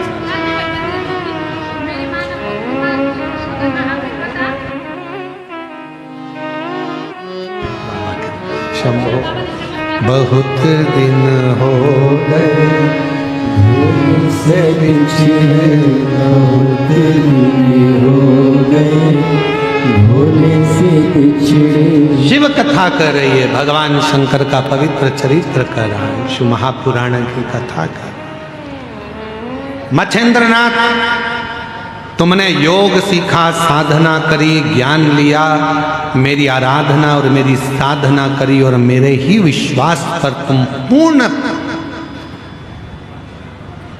सिद्ध हुए हो। आज मैं वचन देता हूं मच्छेंद्रनाथ, तुम जब मुझे याद करोगे तुम्हारी वाणी से और तुम्हारे क्रम से, वहीं पर तुम्हें वर प्रदान करूंगा। मेरा ही अंश ज्ञान के रूप में तुम में गया है, इसलिए मच्छेंद्रनाथ तुम कोई अलग नहीं, शिव का ही एक स्वरूप हो गए और लोग तुम्हें गुरु मच्छेंद्रनाथ के नाम से पूछेंगे। गुरु मच्छेंद्र, बोल गुरु मच्छेंद्रनाथ भगवान की। शिव का अंश गुरु मच्छेंद्रनाथ चलते चलते चलते चलते एक बहुत समय के बाद एक वन क्षेत्र में पहुंच गए, एक गांव के अंदर प्रवेश किया गुरु मच्छेंद्रनाथ जी ने, तो एक महिला, एक स्त्री दौड़ती आ गई। बाबा बाबा, खूब रोई। तुम पूछा, गुरु मच्छेंद्रनाथ ने पूछा कि तुम क्यों रो रही हो, क्यों रो रही हो? तुम्हारे रोने का कारण क्या है?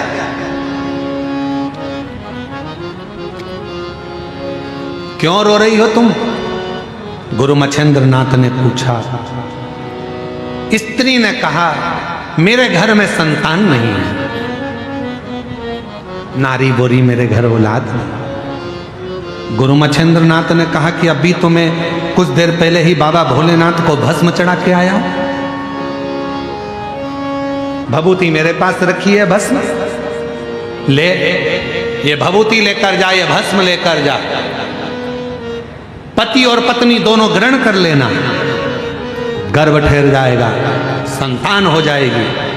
अब पत्नी भभूति लेकर गई तो पति को दिया, तो पति ने कहा, ऐसे ना जाने कितने बाबा आते हैं और कितनी कितनी ज्ञान की बातें कहते हैं, क्या ऐसा हो सकता है?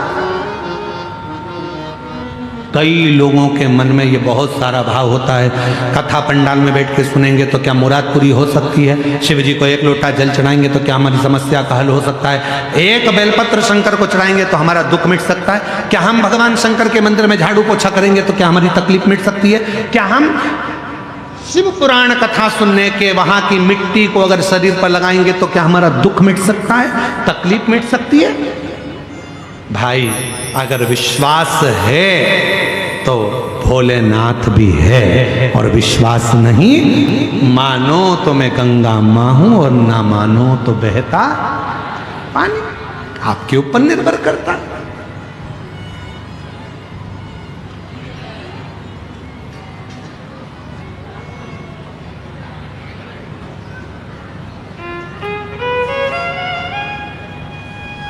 निर्भर आपके ऊपर करता है। मानो तो मैं मां दंतेश्वरी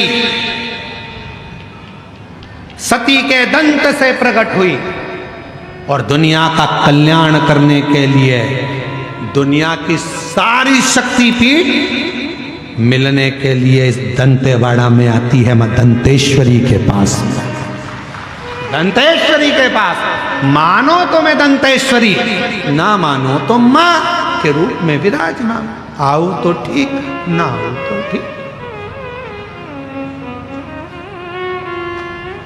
इसीलिए कल स्मरण किया था, दंतेवाड़ा की मां दंतेश्वरी मैया, दंतेवाड़ा की दंतेश्वरी मैया, हे माई दंतेवाड़ा की दंतेश्वरी माई, दंतेवाड़ा की दंतेश्वरी माई। चरित्र का शिव महापुराण की कथा कर, भभूत दे दिए, ले ये पति को दिया। स्वामी, एक संत मिले थे, उन्होंने ये भस्म दिए है, भभूति दी है। कह रहे थे पति पत्नी दोनों खा लेना, बच्चा हो जाए।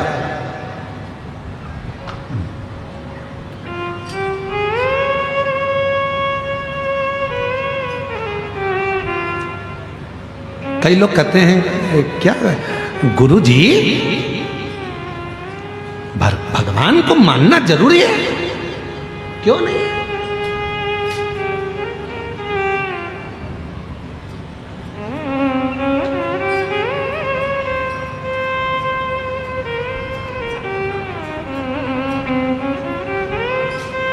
ईश्वर क्या है, भगवान क्या है, जिस दिन तुम्हें समझ में आ गया तुम्हारी जिंदगी सार्थक हो जाएगी। कर्म करो, मेहनत करो, परिश्रम करो और छोड़ते चलो उस देवाधिदेव महादेव पर, लक्ष्य तक वो पहुंचाए।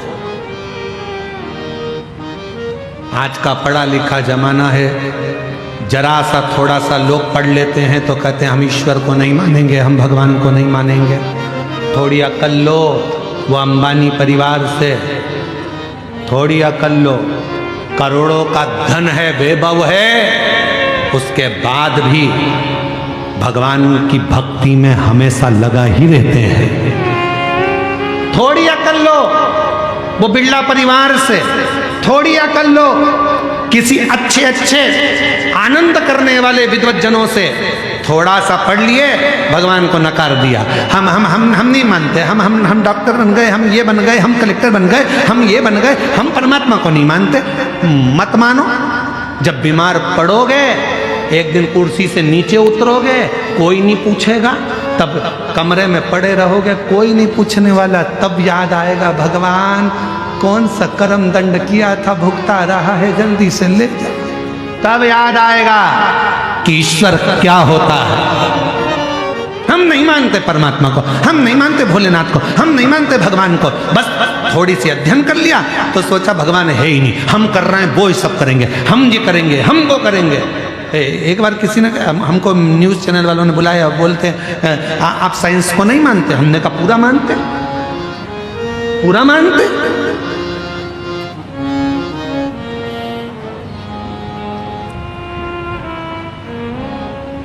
पर आप तो कहते हो कि एक लोटा जल सारी समस्या का हल। हमने कहा बिल्कुल हम ये कहते हैं, क्योंकि एक समय ऐसा आता है डॉक्टर इलाज करने जाता है, ऑपरेशन करने जाता है, और जब ऑपरेशन बिगड़ता है तब डॉक्टर भी आखिरी में कह देता है अब उसके हाथ में है। मतलब डॉक्टर को भी मालूम है कि एक डॉक्टर और बैठा है जो तुरंत निर्णय पलट देता है और कुछ ना कुछ अच्छा कर देता है, ये उसको भी मालूम है।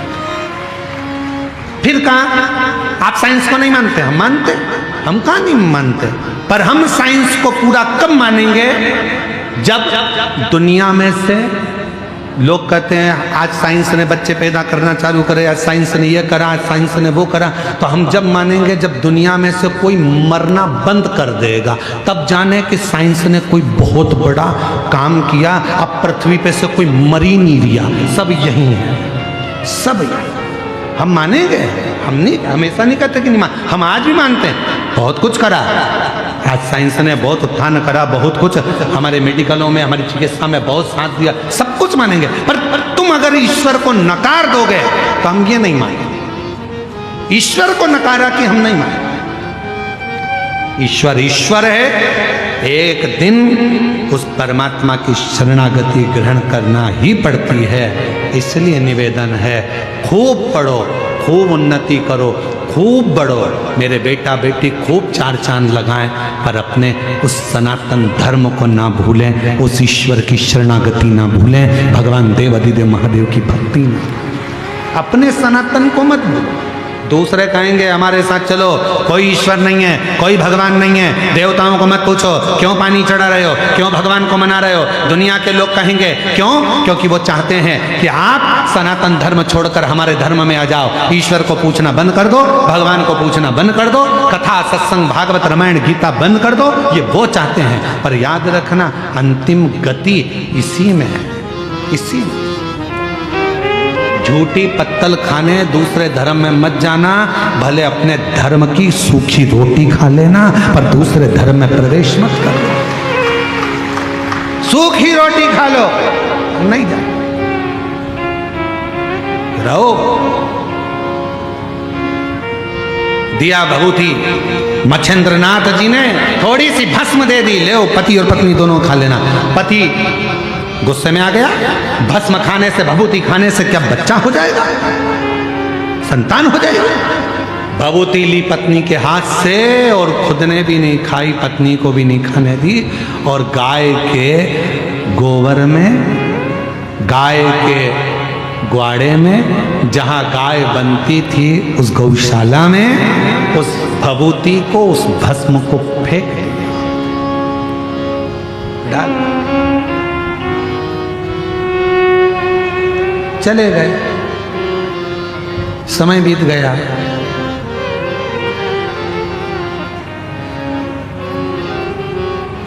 बारह साल निकल गए। कितने? जम के बोलो जरा। 12 साल निकल गए। 12 साल के बाद गुरु मच्छेंद्रनाथ उस गांव में फिर आए और गुरु मच्छेंद्रनाथ जी ने आकर प्रवेश किया। वो महिला दिखी, महिला से पूछा, माँ तुम्हारे घर में तो अब बेटा आ गया होगा? माँ बोली, नहीं, मेरे घर संतान नहीं। संतान नहीं? नहीं। क्यों? भस्म दी थी वो नहीं खाई, विश्वास नहीं था। धर्म पत्नी ने, कोई स्त्री ने कहा, बाबा मेरे पति ने हाथ में से वो भस्म लेकर, वो भभूति लेकर गाय के ग्वाड़े में गोबर के ऊपर फेंक दी। गाय का गोबर वो खले में पड़ा था, उसी में वो भस्म पड़ी। मच्छेंद्रनाथ जी ने कहा, ये हो ही नहीं सकता कि मैंने भस्म दी हो शिव का नाम लेकर। कोई शंकर का भक्त यदि कोई वचन कह देता है तो शंकर भगवान को उसे पूरा करना पड़ता है, शिव को पूरा करना पड़ता है। और अगर मैंने भस्म दी है तो तुम्हारे घर में तो औलाद होना था, ये हो ही नहीं सकता। 12 साल बाद आया हूं, तुम्हारे यहां औलाद नहीं। गुरु मच्छेंद्रनाथ ने आवाज लगाई, अलख निरंजन।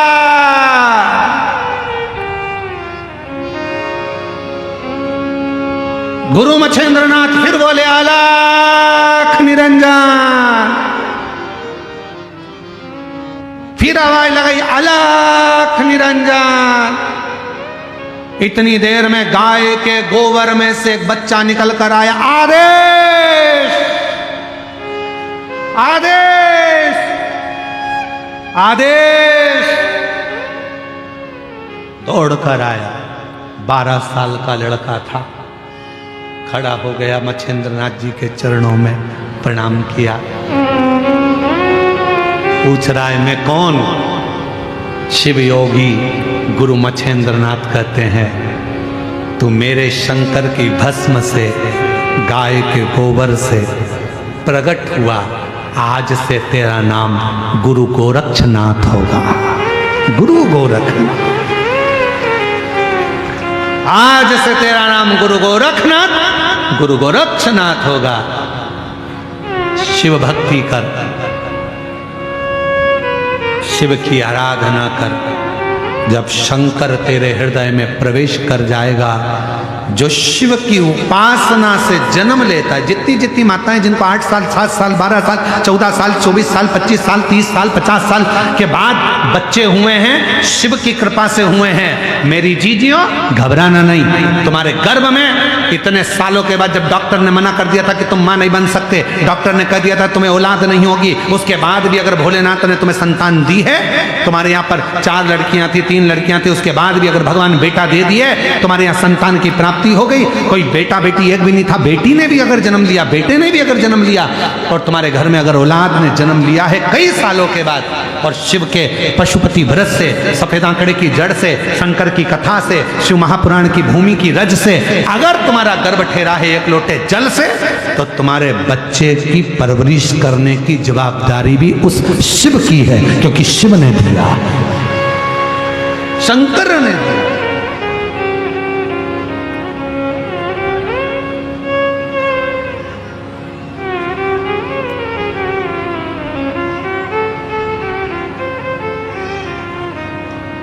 वो शिव की कृपा से मिला, शंकर के। गुरु गोरक्षनाथ प्रकट हो गए।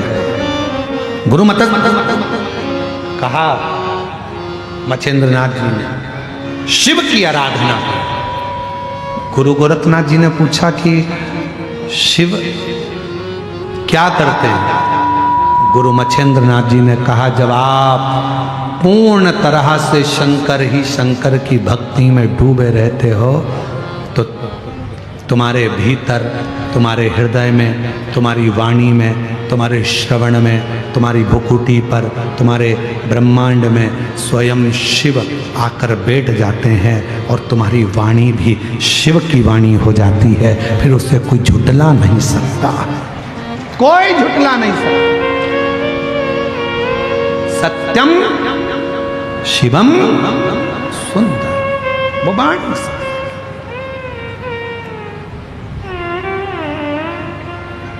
उसको प्राप्त किया जा सकता। प्राप्त। महाराज, वक्त और व्यक्ति, इन दोनों को कभी हल्के में मत लेना। हम हमारे पूरे कुबेरेश्वर धाम पर जितने भी बच्चे वहाँ कार्य करते हैं, जितने भी सेवक वहाँ लगे रहते हैं, चाहे हमारे आशीष जी हों, चाहे कोई संगीत वाले हों, चाहे हमारा साउंड वाले हों, चाहे कोई व्यक्ति, दुनिया का कोई भी व्यक्ति, हम सबको एक बात कहते हैं, वक्त और व्यक्ति को कभी हल्के में मत लो।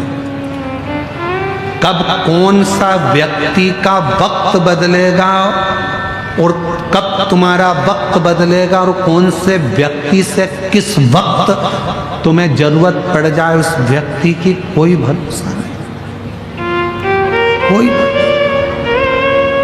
वक्त और व्यक्ति, इनको कभी हल्के में नहीं। समय सबका पलटता, सबका।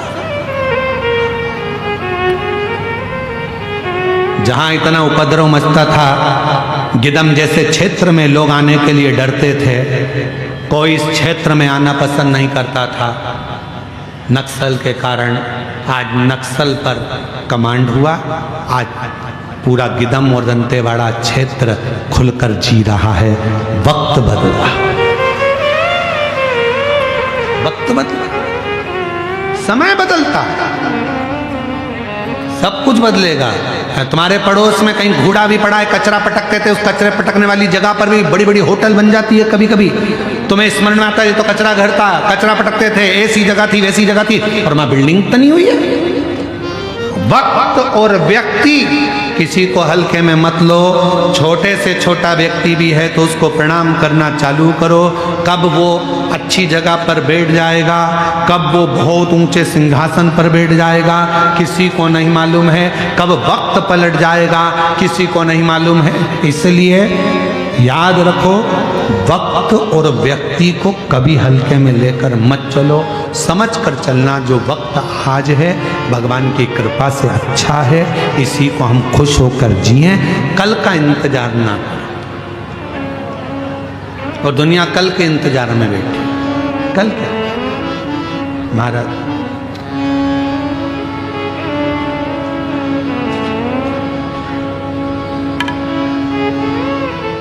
उसको पुकारो, वो आए। श्री शिवाय नमस्तु, श्री बोलो बोलो सब बोलो, नमस्तु श्री शिवाय नमस्तुभ्यं श्री शिवाय नमस्तुभ्यं। पीछे वाले भी आवाज आना चाहिए आप लोगों की यहाँ तक। श्री शिवाय नमस्तुभ्यं श्री शिवाय नमस्तुभ्यं। ये वो मंत्र है जिस मंत्र के बल पर अगर व्यक्ति दिन भर में इस मंत्र का 21 बार, 11 बार, 51 बार और 1 बार भी अगर जप लेता है तो शिव की दृष्टि उस जीव पर पड़ जाती है। उस जीव पर 1000 उसमें यज्ञ का फल इस मंत्र के जप से प्राप्त हो जाता है। जिसके दरवाजे पर यह मंत्र लिखा रहता है, चिपका रहता है, लगा रहता है, उस घर में दुख भी सोच समझ कर प्रवेश करता है, क्योंकि ये घर शंकर का है, इसके अंदर प्रवेश नहीं कर सकता। श्री शिवाय नमस्तुभ्यं श्री शिवाय नमस्तुभ्यं श्री शिवाय नमस्तुभ्यं। इस मंत्र की मूलता है। इसलिए कुबेरेश्वर धाम आने वाले जब कंकर शंकर को बीनते हैं, पूजन करते हैं, कंकर शंकर की भूमि पर सोते हैं, कंकर शंकर की भूमि पर रहते हैं, कंकर शंकर की भूमि के बाहर तक नहीं जाते। कई मेरी जीजियां, कई मेरे जीजा, कई मेरी बेटियां, कई मेरे बेटा, कई बुजुर्ग माता पिता ऐसे हैं जो किसी होटल में ठहरना पसंद नहीं करते। कुबेरेश्वर धाम में भले कमरा मिले ना मिले, कमरा मिलेगा तो ले लेंगे, नहीं मिलेगा तो हॉल में सो जाएंगे, हॉल में जगह नहीं मिलेगी तो हम रोड पर सो जाएंगे, पर रहेंगे कुबेरेश्वर धाम की भूमि पर ही, उस भूमि से बाहर नहीं जाएंगे। हमें रहना कितना, 1 दिन 2 दिन उसकी धरा पर रहेंगे, उसके दरवाजे पर आए, उसकी चौखट पर आए। किसी होटल में जाकर रहने पसंद नहीं करते वो, चाहे कुबेरेश्वर धाम के बाहर कितनी भी होटल हो, उसमें रहना ही पसंद नहीं करते। पर आपसे भी निवेदन है, बाबा कुबेर भंडारी का आंगन एक बेटी का मायका है, किसी होटल में मत जाओ, आप सीधे कुबेरेश्वर धाम की पवित्र धरा में, कुबेरेश्वर धाम की भूमि पर, उस कुबेरेश्वर धाम की धरा पर आओ। कमरा मिल जाए कुबेरेश्वर धाम में तो रहो, नहीं मिले गद्दा लो, कम्बल लो, सब फ्री मिलता है। कुबेरेश्वर धाम की पार्किंग भी फ्री है, कुबेरेश्वर धाम का भोजन भी फ्री है, कुबेरेश्वर धाम की धरा पर रहना, गद्दा कम्बल सब फ्री है। क्यों टेंशन लेना, आराम से अपनी जिंदगी मस्त जी।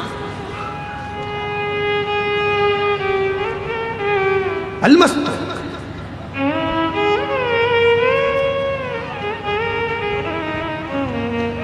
एक आनंद की अनुभूति उसके चरणों में। अलख निरंजन, बोलो बोलो जम के, अलख निरंजन। आदेश गुरु गोरखनाथ भगवान चिल्ला कर कहे आदेश। गुरु मच्छेंद्रनाथ जी ने बुलाकर कहा शिव को भजो, और शिव के सिवा कहीं दिल ना लगा, शिव के सिवा कहीं दिल ना लगा। वरना पड़ेगा तुझे आंसू बहाना, वरना पड़ेगा तुझे आंसू बहाना। भोले के सिवा कहीं दिल ना लगा। क्यों भटकते, किस लिए भटकते? इसलिए इंतजार करना। वक्त और व्यक्ति को हल्का मत समझो। वक्त जो चल रहा है इससे जोरदार कभी नहीं होगा। खूब खुश होकर जिंदगी जियो, जो तुम्हारे पास है उसमें संतुष्ट रहो। दूसरे का धन दौलत देखकर कभी अपना मन मत डोलाओ, दूसरे की सुंदरता देखकर मन ना डोलाओ, दूसरे का वैभव देखकर अपना मन ना डोलाओ, दूसरे की गाड़ी बंगला देखकर मन ना डोलाओ। भगवान से प्रार्थना करो जो तूने दिया बहुत अच्छा दिया, बस इतना याद रखना प्रभु, सब देना पर साथ में शांति मन की देना और तृप्ति देना कि इस मन को तृप्त कर सके। ये मन की भूख तो बढ़ती चली जाती है। एक कमरे का मकान 2 और बन जाए तो अच्छा, 2 कमरे का हो गया तो अभी भी कह रही 3 कमरे और ऊपर बन जाए तो अच्छा, 3 कमरे मिल गए मालूम पड़े चौथा और बन जाए तो अच्छा। वस्तुओं में सुख ढूंढा उसमें दुख मिला, कौन सी चीज थी जिसमें सुख मिला तुमको? परमात्मा के नाम के अलावा किसी में सुख नहीं है। कपड़े धोने की मशीन नहीं थी तो मन में झगड़ा कर करके सुनो, कपड़े धोने की मशीन ला दो, वॉशिंग मशीन ला दो, वॉशिंग मशीन ला दो। बेचारा पति गया 9,000 10,000 की वॉशिंग मशीन लाया। अब वॉशिंग मशीन में पाउडर डाल, पानी डाल, कपड़ा डाल, फाटक लगा, बटन दबा, 10 मिनट बाद टेंटे बोले तो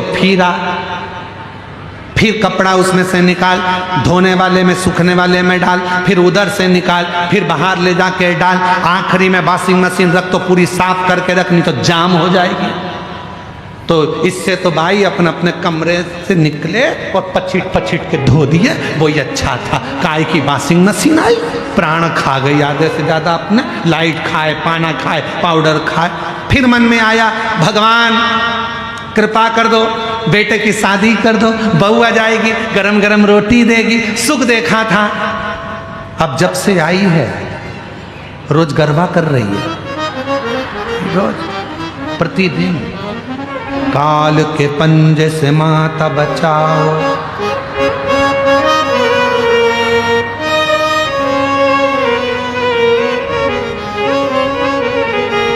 और रोज पहले कह रहे कि भगवान बहू दे दो, बस बहू दे दो, गरम रोटी देगी। अब कितनी गरम रोटी दे रही जीजी, मैं क्या बोलूं, मेरी तो बहू भी नहीं आई अभी यार, आएगी तब मालूम पड़ेगा कितनी गरम दे रही है, वो तो तुमको मालूम पड़ रहा है। अब तुम्हें रोज नवरात्रे में आरती गाना पड़ रहा है, अम्बे तू है जगदम्बे काली। कौन कौन से गांव की है तुम्हारी बहू है, उसी गांव का नाम। अम्बे तू है जगदम्बे काली, जय होगी दम्बाली, हम सब उतारे तेरे घर के सास ससुर पर भीड़ पड़ गई भारी।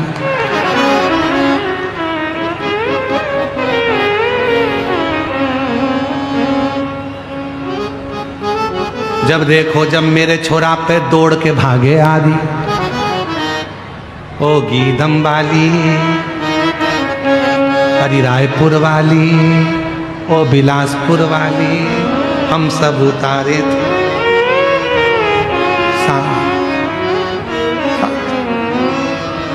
भारी पड़ रहा। फिर सोचा बाबा अब बहू आ गई, भगवान ऐसी कृपा कर दो मेरी बहू के जापा हो जाए, छोरा छोरी हो जाए, मैं दादी बन जाऊं, दादी बन के सोने की, बोलो बोलो बोलो, सोने की सीढ़ी पे चढ़ जाऊं। घर की 2 सीढ़ी चढ़ नहीं पा रही, सोने की सीढ़ी चढ़ने जा रही, और घर के बहू बेटा ऐसे उसका इतनी बड़ी कोई सोने की सीढ़ी नहीं बनाई। कितनी बड़ी बनाई, इतनी सी, और वो भी अंगूठे में फंसा रहे अम्मा के, बांध दो, अम्मा के पाँव में बांधो, बांधो, सोने की सीढ़ी। और पूरे गांव में डोंडी पीट दी, रिश्तेदारों में, हमने हमारी माता जी को सोने की सीढ़ी चढ़ाई। माता जी स्टेज की सीढ़ी नहीं चढ़ पाई, कहाँ मतलब की चढ़ाई, मंदिर की ना चढ़ पा रहे। इसलिए सुख मत देखो, वस्तु में सुख ढूंढोगे दुख मिलेगा। सोचा था अच्छी शादी में बहुत जोरदार कपड़े लूंगी, ऐसा महंगा महंगा चुन्नी बेच लिया, ऐसा बेच लिया, ऐसे ऐसे जेवर लिए, इतने भारी भारी, बड़ा सा ब्यूटी पार्लर बुक करा, उसने 4 घंटे तक निचोड़ दिया ले। और इसके बाद ना जाने ऐसा ऐसा ना जाने क्या क्या बांध बुंधा के ऐसा तैयारी करके, और ऐसा पिन्हा पुनू के ना जाने कजन के अंदर ऐसा भरा, और इतना लंबा श्रृंगार करके और डेंटिंग पेंटिंग करके स्टेज पे खड़ा कर दिया। इधर से तो लहंगा चुभ रहा, इधर से जेवर, ऊपर से कान अलग पक गए, और ऊपर से पति कह रहा प्रणाम करो प्रणाम। अब वो पति से बोली जितनी बार झुकती हूं उतनी बार तकलीफ होती, तुम कर लो। अब वो खड़ी ऐसी कैसी, हिले न डूले।